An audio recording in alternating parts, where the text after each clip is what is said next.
Hey guys, it's Tim from Pro Wrestling Unlimited, and we're here with the Smackdown Live review. The Smackdown after WrestleMania was I guess you can say, interesting show. Some things happened. Not as big of stuff as that happened on Monday Night Raw, but Nick, what's going on? Hey, what's going on, my guys? Welcome to the show. Thank you for being here today. Yeah, SmackDown Live was underwhelming, A little to bit. say the least. There were some cool spots. There was a cool call-up. Other than that, it was just kind of an episode of SmackDown that just felt like... this felt like what SmackDown should always be like. You know what I mean? Yeah, I do want to talk about 205 Live, just get it out of the way really fast. 205 Live did happen tonight. It was a good show. I liked it. Really good opening match between Kalisto and Akira Tozawa. We did learn that next week on SmackDown, or no, on 205 Live, 205. we will be getting a Tornado Tag Team match with Lince Dorado and Gran Metalik taking on the team of Hideo Itami and Akira Tozawa. So I think any minute they got to start introducing these titles. You know what I mean? And then we did learn The tag title. We also did learn that Brian Kendrick is back. He's a tag team, I guess you could say, with Gentleman Jack. yeah, Jack Gallagher. And then Drake Maverick was like, now I didn't really get it. I don't know if they added them to that Tornado Tag Team match or not, but he said something like, if you guys get a tag match next week, are you going to have any ill will towards Hideo Itami for what he did to you? Are you going to take that into consideration? Are you going to try to injure him? And basically Kendrick was like, no, I'm just here to be back. I'm glad to be back. It's water under the bridge. So I don't know if they're added in and out a triple threat tag team match, or So they're going to beat the shit out of him. or if they're just talking about a different tag team match. So what I'm getting out of that is that Tommy better watch his back. Then we had the long-awaited match between Mark Andrews and Drew Gulak. Really good match. Drew Gulak teased his PowerPoint presentation. I He was saw like, that. he's like, Awesome. it is time for my PowerPoint presentation. Anytime but now, because I need to beat the crap out of Mark Andrews. I fucking love. So the he PowerPoint did make Mark Andrews tap out. Now before the match, Tony Nese talked to Mark Andrews and was like, "You're getting this match tonight, but I want my revenge on Drew Gulak." Well, Nese is now a babyface, full-on babyface, because after the match, Drew Gulak attacked Mark Andrews, and Tony Nese came out for the save. So Tony Nese, full-on babyface now. Full on babyface. Yep. And then in the main event segment, Drake Maverick came out and he goes, at WrestleMania, I sat right there over by the announce table while John Cena sat over there in the crowd and watched a great cruiserweight title match. Did you really say while Cena sat over there in the crowd? He literally pointed to where Cena would have been if they were in that building. Oh my fucking god. He's like, why Cena sat right over there in the crowd. Woken King Slender. I agree with you. This version of Gulak is fucking great. Mm-hmm. This heel, So- angry, just want to murder version of Gulak. There's he- no gimmicks needed, Drew Gulak. Exactly. So he brought out Cedric Alexander, the new Cruiserweight champion. Cedric Alexander got a "You deserve it" chant. He goes, this has been a long road for me ever since the Cruiserweight Classic when you guys chanted, please sign Cedric. And he's talking and everything. And then Mustafa Ali comes out and interrupts. And I'm like, this could be interesting. And Mustafa Ali was just the friend congratulating his friend. He was like, everybody in the back saw what you did on Sunday. As your competitor or your opponent in that match, I want to say you do deserve this. But you don't really deserve it because you actually earned it. He's like, he earned the shit out of He's that. like, everybody wants to get in line to challenge you, and I want to tell you that I'm in that line. And then Buddy Murphy's music plays, but he's nowhere to be seen until he slides up into the ring behind everybody and attacks the Cruiserweight champion. All of a sudden you hear Drake Maverick, hey, what are you doing? What are you doing? And Buddy Murphy runs out, and Drake Maverick is like, you're going to regret this. There's going to be hell to pay, blah, blah, blah, blah, blah. So, yeah, looks like they've made a heel in Buddy Murphy, a challenger for the Cruiserweight Championship, and we'll see where it goes from there. But that was 205 Live. Not a bad show at all. Is it me or actually I want to answer this first. Andrea West says, do you think Tony will deliver as a babyface? Yes, he absolutely can. It's going to be exciting. Yes, but counting your abs and saying you're better, you're more jacked than everybody else is a super heel thing. So we'll have to see. He can count his abs and say, he can teach kids to count by counting his abs. There you go. He's the fucking Count Abula. Fucking teaching people to count with his abs. Fucking God. I just created this new gimmick. I just want to what let were you that gonna be ask? known. I don't remember. Let's go ahead and talk about SmackDown. All right, SmackDown Live. I genuinely don't remember. So SmackDown Live opens up, and Commissioner Shane McMahon comes out. And he was saying that he's had a lot of great WrestleMania moments. He's had no better WrestleMania moment than when he was in the ring when Daniel Bryan made his return. He said that unfortunately, though, Daniel Bryan is now a 100% full-time wrestler. Or I don't think he said the word. How unfortunate. I don't think he said the word wrestler, but he just said Bryan's on the roster, Superstar. and he gave me his resignation as general manager. So, need to get a new GM. I mean, he looks around, looks at the crowd. It's Nicholas. Crowd didn't know what to think. And then he goes, your new SmackDown Live general manager is Paige. And Paige comes out to a thunderous ovation. Everybody was shocked. I don't like this idea of introducing the new people by saying, here's the person it's going to be.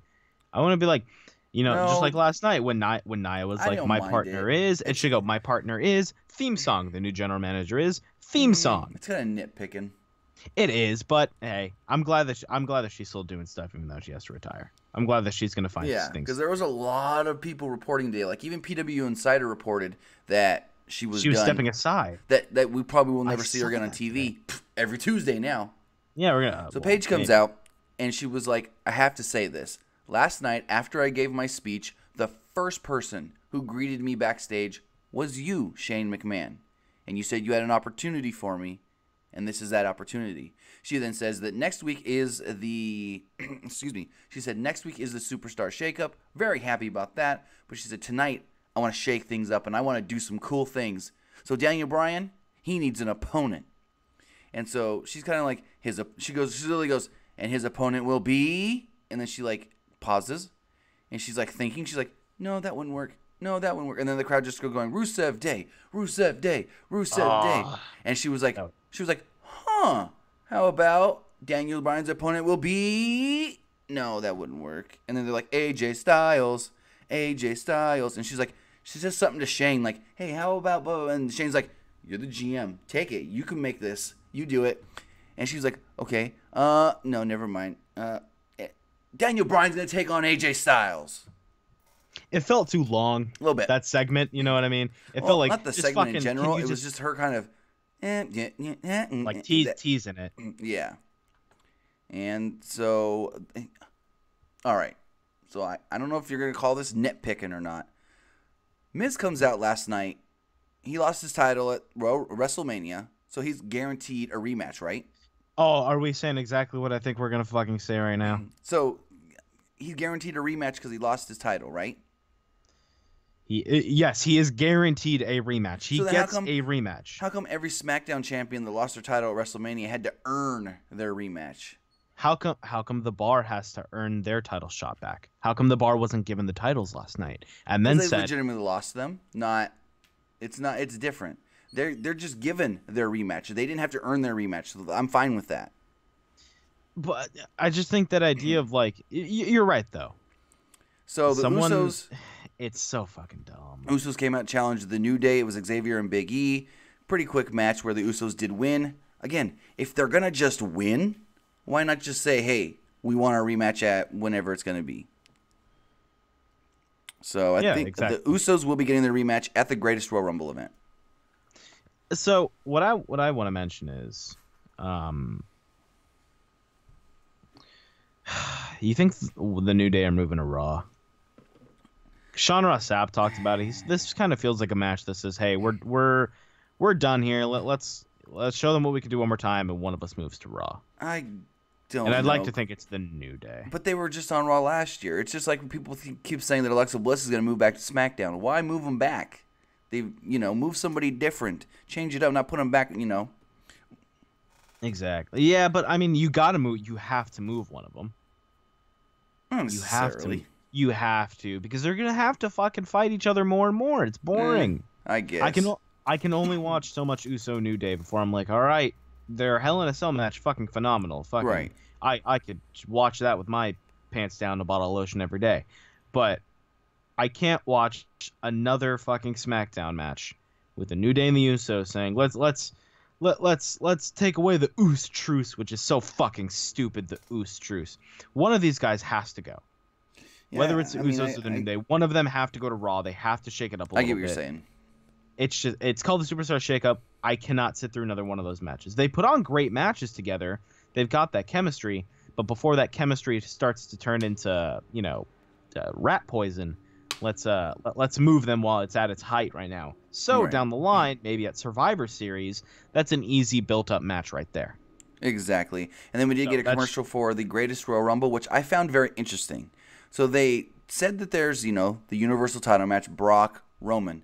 But then they said a ladder match for the IC title, didn't name the participants. So do you think maybe they've changed who's going to be in that match since they originally announced it as the four-way with Joe, Finn, Miz, and Seth? I bet it's still the four-way, and they're just going to add 2 more people. I think maybe they switched Joe since Joe's already scheduled to be taking on Roman at Backlash. Because it was weird that they were just like, a ladder match for the IC title, but they didn't say with who. So I feel like maybe they're changing that a little. I don't know. Yeah, I feel like if anyone's going to be taking out just Joe, who would you want to see in that, though? Probably Jeff Hardy's. Jeff Hardy's probably going to be in That's what I was about to say. Probably Jeff Hardy from Raw. Ooh, Jeff Hardy, another ladder match. That's nice. Mm-hmm. Let's hope he doesn't die. Hey, he didn't die at Mania 33 when he crushed the bar through ladders. Was it the bar or was it Gallows and Anderson? It was the bar. It was at least Sheamus. You know what? I think it was just Sheamus. I think he just missed him, too. Like, he barely got him. Moving forward here. SmackDown. So, Naomi had a match with Natalya. Naomi had the boy. Yeah, they had I can't wait for the women's division to get shaken up. Sorry, I don't mean to keep cutting you off. We keep talking about that shakeup. God, I can't wait for that women's division to get a shakeup that it so desperately needs. Very true. I cannot keep watching these matches. Natalya, look, I love you. You're great. But fuck, you're annoying sometimes. All of these matches are all just the same, and they give off the vibe that WWE clearly lost fucking faith in their quote-unquote women's revolution. I hope maybe Paige makes a point about that. Maybe. Do you think Paige is going to be like, hey, this is a women's revolution, not the woman face the same fucking people every fucking week. Let's get some new faces in here. Bring some NXT women. They did bring 2. Right, but they put 2 up there, and let's bring 1 more. Let's bring 2 more. Let's put 4. We'll see. I mean, that's true. Is there 4 women to put? That's what I'm saying. You can't pull too many, and then where does that leave NXT? Exactly. Ooh, shit. Thinking about it right now, what NXT women are left? Yeah, like Nikki Cross, Candice, Dakota. That's what I was thinking. They're not going to move Candice. No, they won't move Candice anytime soon. I mean, there's Dakota Kai, there's Kairi Sane. You know what does worry me, though? Shayna Baszler. You know what does worry me, though? Shayna Baszler's a champion, though, so she ain't going nowhere. Lacey Evans is still there. She ain't ready. Belair. She's less ready than Sonya Deville. Now, I think Bianca Belair could put on a decent... I meant Lacey Evans. Oh, yeah. Bianca Belair may be able to... She can hold her own. That's the word I'm looking for. Hold her own for a while. Just about she's maybe on the level of a Sonya Deville. How about I say that? She's on Mandy's and Sonya's level. No, she's on Alicia Fox level.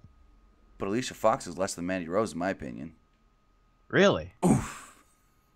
Shit. All right, let's keep talking SmackDown. All right, so Naomi and Natalya, they had a backstage promo from earlier in the day where it was just kind of like, meh, I don't even know what they were saying. They were just spatting each other back and forth. Sure. And they have a match here on SmackDown. Naomi had the early advantage and hit an impressive-looking slingshot leg drop. Natalya took over after dropping Naomi face first on a turnbuckle. Naomi hit a scorpion kick, but Natalya fired back with a powerbomb for a close near fall. Naomi then made a comeback with a split-legged moonsault for the victory. There you go. Quick women's match. I mean, she did win the Andre the Giant. So she had to win here tonight. No, excuse me, the WrestleMania Women's Battle Royal. She just called it the Andrea Memorial Battle Royal, some shit like that. But she didn't win that, so you got to start giving her some wins. Hopefully, they make this title mean more than the fucking Andre belt, Andre trophy. I just called it 9 different fucking things. Oh well. So then we had Renee Young backstage with Shinsuke Nakamura. Yes. And she asked him why he attacked AJ Styles at WrestleMania. He said, maybe I got a little too emotional. And then he winked. And then she was like, but why did you actually do it? No, and so Nakamura said, I'm so sorry, AJ. Yeah, he like sarcastically. And Renee goes, Yeah, no, you're not, asshole. You're very disingenuous about this. Why did you do it? He just goes, "Sorry, I know speak English."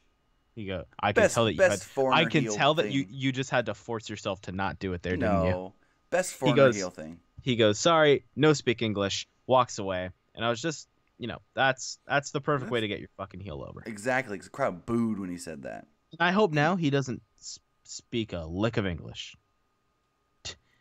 I was gonna read out the username. No, I don't have my own channel. I'm not reading out your username. All right, so then Charlotte Flair came out. It is very nice of you to make your username after me. I really appreciate that. What are you talking about? He asked the guy that asked if I had my own channel. Oh, I didn't even see that. He named himself after me, and I appreciate it. All right, so here's an interesting thing that I realized watching SmackDown today. You're a boy? Haven't seen Asuka since Mania. Yeah, probably. She wasn't on Raw. She wasn't here on SmackDown. She's probably not feeling well. I don't know. She's probably sad. So Charlotte Flair came out and talked about facing Asuka. She said Asuka was the toughest challenger she had ever faced, and she appreciated that because it made her work harder.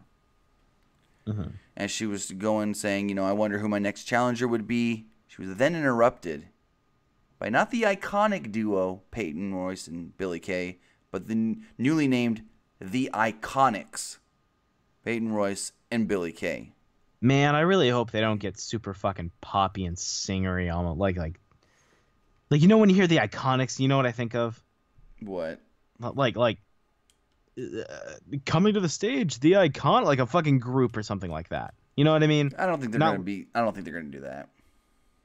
I don't know. I'm scared. So they come down, and they were just like, Charlotte, you need to not worry about the past. That match happened in the past. Now you need to worry about the future. We're here now, and we are the future. We're going to take that title from you. So Peyton Royce is standing in front of Charlotte. Billie Kay goes to walk around Charlotte, and as Charlotte realizes that, she turns around really fast and elbows Billie in the face. Peyton Royce then jumps her. They both jump on her. Charlotte tries to get a comeback. She gets a little bit of offense before 2-on-1 is just too much. They beat her down, throw her out of the ring. They grab her at ringside, throw her over the announce table. Drag her over next to the ring, pick her up, throw her into the ring post. Charlotte's dead at this point, so they deadlift her up, throw her into the ring steps, deadlift her up again. They could barely lift her. Like, Billie's got her by the head, and Peyton's got her by the legs, and they're like struggling to get her back in the ring. And so they get her in the ring. They lay her out one last time. A bunch of referees run down. They do their little pose that they do together, and they go to walk off. And as they're at the top of the ramp, Carmella's music hits. Billie notices it first, and her face is like, uh-oh, what's about to happen? And Peyton's not paying attention, and she's still yelling back at Charlotte until Billie kind of like grabs her and goes, do you see what's about to happen here? And Peyton just goes, oh, crap. And Carmella runs down the ring. The greatest thing ever. Carmella's running down the ramp, and there's like 3 referees still yelling at Billie Kay and Peyton Royce to leave, right? Yes. And as Carmella's running, she doesn't even look back. Her arm goes out. She grabs the ref by the shirt and just starts pulling him as she's running. Was it Kyoto? I don't remember which one it was. It was Kyoto. You know why? Why? Kyoto's been a fucking referee for 20 plus years. Still doesn't know what to do when they're cashing in the briefcase. Well, no, because there was 3 refs out there. Usually, when you're cashing in, you come out with your own ref. They're already all out there. She's right. like, I gotta pick one up. I just thought it was great how she's running and her arm just goes out. She doesn't even look back. She doesn't stop running. She just grabs him by the shirt and pulls. Mm-hmm. And then the dumbest thing ever, which I think we've seen this before, but she gives him the brief. She goes, "I'm cashing in," and he's just like, "Huh?" And she starts screaming as loud as she can, "I'm cashing in! Hurry, hurry, hurry!" And he's just like, what do I do with the briefcase? And yeah, Kyoto's just buffled by a briefcase. He sees it and he's like, oh, fuck, what do I do? At her, and he's like, do I give it to them at ringside? Do I what? She's like, just start the match. And so he finally gives them the briefcase at ringside, and he goes over to Charlotte, and he's like, are you okay? Can you compete? She's like, please ring the bell. She's screaming, ring the bell, ring the bell, ring the bell. So finally Charlotte gets to her feet, rings the bell, super kick, 1, 2, 3, Carmella's the new champion. Mm-hmm. It was like really like she was yelling like Vicky Guerrero would yell. She was like that's what it sounded like. Sorry, I was replying to a comment here. We'll Yep. talk about it in a minute because I have it pulled up on my phone. So I'm guessing we're gonna get kind of a partnership between the Iconics and Carmella, at least for a little bit. No, I don't think so, because this really reminded me of when Edge was on Raw. Batista came down and beat his ass, and then all of a sudden, as Batista was leaving, here comes CM Punk to cash in. That's what it reminded me of, and there was never anything between CM Punk and Batista.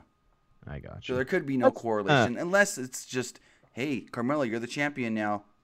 Billy and Peyton, we want a shot. We did help you. Like, they're the heels that could be like, you wouldn't have got that if it wasn't for us beating down Charlotte, so you owe us. Like an instant storyline type thing. Right Exactly. there. Not really like a partnership there, but kind of like a, yeah. So, what's next? Randy Orton had to earn himself a U.S. title match after losing his title at WrestleMania. Okay, so I'm gonna talk about something at the end of this. So, All right. Should make it quick. All right. Rematch clause is not fucking real. All right, so think about it. So when the Usos won their number one contendership, that was for the Greatest Rumble. Well, in this match, the winner wasn't getting the title match at the Greatest Rumble. It's going to be at Backlash, which is weird because the title should still be on the line at the Greatest Rumble. Anyways, pretty decent three-way between Randy Orton, Bobby Roode, and Rusev. Rusev and Orton brawled on the floor early. Orton dropped Rusev on the announce table. Roode jumped Orton and set up a glorious DDT, but Orton rolled through for a 2 count. Later on in the match, Rusev locked on the Accolade on Roode, but Orton broke that up, hit an RKO on Roode for the win. At least Rusev didn't take the pin this time. So Rusev sent out a tweet 14 minutes ago. Or did he? I didn't see this. Enough is enough. It's time for a change. Uh-oh. Now, I had Kenny Omega in chat just ask me, do you think that signifies him wanting to be released? I could see wanting to, but would they allow it? I don't think so. I could see wanting, but I don't think so. And the most I can think of is a gimmick change type thing. Maybe. But when Rusev Day is a super over thing right now, do we just drop Rusev Day? I don't know. I don't know what that tweet could signify. No, and I wouldn't let him go because he is so over right now. But I hear that TNA is hiring. Oh, Lord. Where'd you hear that from? I definitely did quote tweet it and say, I added at Impact, and I said, y'all hiring? Oh, apparently they sent out some tweet. Oh, my instantly. fucking God. Yeah, I said that. They had tweeted out. They tweeted out. And I guess, they had just a classic fucking tweet today, which I loved to death, which was so fucking funny. So I guess someone went to the Impact offices, right? Uh-huh. Dropped up. So the caption is, someone just showed up at our office with some donuts and their resume. Looks like we're the company everyone wants to work with these days. Funny thing is, TNA's technically not. Are you fucking stupid, Impact? You're telling me this. Technically, there's been no TNA for like a year and a half, though, since they're now Impact. Anyways. You're telling me there's someone out there. There's a little kid out there who's out wrestling with his friends at the park. And he goes, one day, I'm going to wrestle for Impact Wrestling. Hey, oh, God. Maybe he's friends with kid. Maybe he's friends with Nicholas, and Nicholas's daddy can't get him into WWE. Oh, it's so dumb to me, man. Impact. Just all right. Stay in your lane for what you are, please. In the back, Charlie Caruso interviewed the new Smackdown Live Women's Champion, Carmella. Carmella was crying and said, I thank myself for this victory. Joel Vargas, as he's probably just referring to the Superstar Shakeup. So I think when she said, I thank myself, may tie into what I said about maybe Billy and Peyton saying, you thanked yourself last week, but you really should thank us. Yeah, I think that's pretty clear. Then Renee Young interviewed AJ Styles about the Shinsuke Nakamura incident. And he said that, I'm not worried about that right now. I'm focused on my match tonight with Daniel Bryan. It would also appear that apparently if you want to get hired at Impact Wrestling, just show up with donuts in your fucking resume and you're fucking hired. I'm sorry. All right, so then we go into the main event, AJ Styles versus Daniel Bryan. Bryan was Okay. The amount of times I played this on 2K. I was shocked that we got this match so early. Yeah. Like this is soon. I thought you wait and drag this one out. Suspiciously soon. But it's all good because there was no finish. Is it all good, though? So Bryan was in control early after hitting a series of kicks. He worked over Styles' arm with various holds. Styles fired back with a beautiful-looking standing dropkick, slingshot forearm to the floor. Bryan hit the yes kicks, but Styles countered the third one into a dragon screw whip. Bryan executed a backflip, but as he did the backflip where he runs up the ropes and does the backflip, whatever, his knee buckled. And that was the story of the whole match, that he's got a left knee injury now, or his knee's bugging him. So as he, kind of stalled with the knee thing, AJ did a reverse DDT springboard for a 2 count. The two then started exchanging submission holds. Very, very interesting because, Daniel Bryan, this is something that's in Daniel Bryan's repertoire, but you don't see this from AJ Styles that often, trading submissions, going from, what was it? Bryan had a arm bar and he countered that and rolled through with the calf crusher, and then Daniel rolled through with getting into the label lock, the yes lock, and AJ got out of that. It was very interesting for 2 minutes there. Very mat based. Exactly. 2 minutes, and I love mat style wrestling. AJ can do it, but it's not normal for an AJ Styles match. Right, and I just think it's something that we haven't seen from AJ because no one's been able to push him to that level of AJ. You know what I mean? True. So Bryan attempted the running knee, but Styles countered into a Styles clash. Kind of similar to when Nakamura went for the Kinshasa on Sunday, which got countered into a Styles clash. But this time, Bryan countered it into a yes lock. AJ get to the ropes, barely getting his toes on the bottom rope. Bryan attempted a back suplex off the top rope. And as they were coming off, AJ shifted his weight to counter into a crossbody and literally landed on Bryan's face. Yeah. That was rough. Ow. So as both men are laying on the mat, here comes Shinsuke Nakamura. Nakamura just slides on in. He just slides in there. And Kinshasa to the back of the head of Daniel Bryan. Goes over to AJ. Forearm to balls. It fucking hurt. Looked rough. Hits AJ with the Kinshasa. Walks over to AJ. Forearm to balls again. And he's got him. He hits him so hard that AJ leaps off of his feet and flips over Nakamura, as you can see in the image on the screen. Did you imagine getting hit in the balls that fucking hard? I'm Twice. Ow. They're not wearing cups, right? You don't think they're wearing cups? They might. I don't. How the fuck would you wrestle in a cup? I don't know. That's hard. It's called training. It's called uncomfortable. Anyways, they then plugged one last time. Next week is the Superstar Shakeup, and that's how SmackDown went off the air. Decent show. It was just, it's how SmackDown should go. It's how SmackDown was the first few weeks. Now, I liked it. I thought it was a decent show. I know a lot of people were mad that there was no returners or that the only call-up was the Iconics. So choppy, low blow in the PP. Oh, Lord. That's pretty good. That's pretty fucking good. I like that. That's a good one. Put that Nakamura's on a new Nakamura's new finisher is fucking forearm to the dick. Anyways, so yeah, that was SmackDown 205 Live. No more Mixed Match Challenge. God.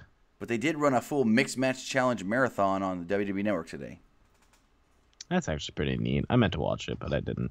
I'm going to watch that Raw 25. Oh, the 24 special? Yeah. Well worth it. I watched it last night. Well worth it. It was great. I'm going to give it a watch here. So I can go watch it. That's going to be the end of the show, yeah? Yep. That's it. All right. Well, thank you guys for tuning in. I have been Nick. You can follow me on Twitter at PW_Armstrong. You can also follow us on Twitter at PWUnlimited and right here on YouTube. You can also follow me at TimmyBuddy on Twitch and Twitter. And also go give a like to our guys over there at Fightful.com.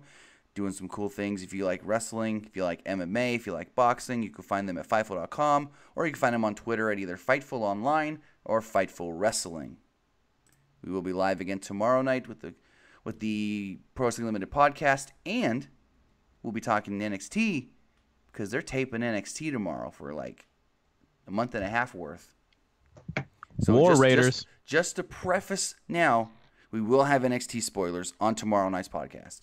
There will be spoilers tomorrow. Again, we will be spoiling the NXT tapings. Correct. So have a good night, guys.